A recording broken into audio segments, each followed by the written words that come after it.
ফিলিস্তিনের অবরুদ্ধ ভূখণ্ড গাজায় একের পর এক স্কুলে হামলা চালিয়ে যাচ্ছে ইসরায়েলি বাহিনী। হামলা থেকে রক্ষা পাওয়া বিদ্যালয়গুলো ব্যবহৃত হয়ে আসছিল বাস্তুচ্যুতদের আশ্রয় শিবির হিসেবে। তবে তাতেও রক্ষা পাচ্ছেন না ইসরায়েলের বর্বরতার হাত থেকে।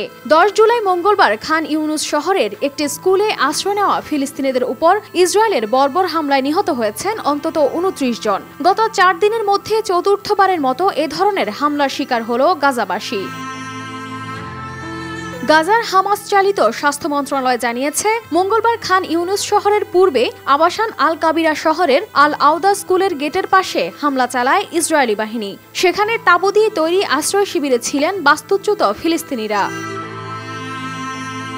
আন্তর্জাতিক গণমাধ্যমের তথ্য অনুযায়ী হামলার পূর্ব মুহূর্তে স্কুলটির খোলা স্থানে বল খেলছিল শিশুরা। ঠিক সে সময়ে সেখানে হয় হামলা। এরপর সবাই এদিক সেদিক ছুটতে থাকে।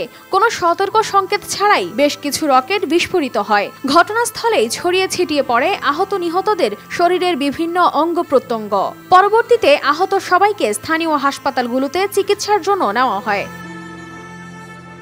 ফিলিস্তিনি স্বাধীনতাকামী সশস্ত্র সংগঠন হামাস এই হামলার জন্য সরাসরি ইসরায়েলকে দায়ী করেছে।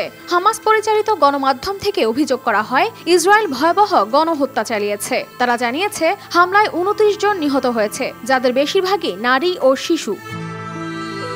এদিকে হামলার দায় স্বীকার করে ইসরায়েলের সামরিক বাহিনী বলেছে, তারা হামাসের সামরিক শাখার লোকের উপর হামলা করার জন্য সুনির্দিষ্ট যুদ্ধাস্ত্র ব্যবহার করেছে। পরে এক বিবৃতিতে জানানো হয়, পুরো ঘটনা তারা পর্যালোচনা করছে।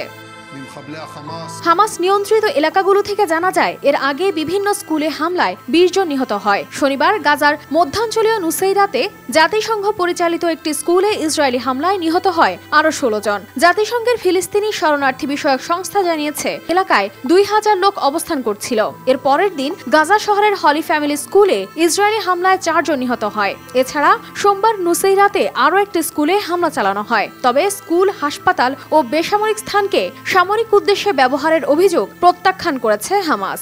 আন্তর্জাতিক আইন লঙ্ঘন করে এভাবে ইসরায়েলের একের পর এক বর্বর হামলা কাঁদাচ্ছে বিশ্বকে। কানিস ফাতেমা শিমু, RTV।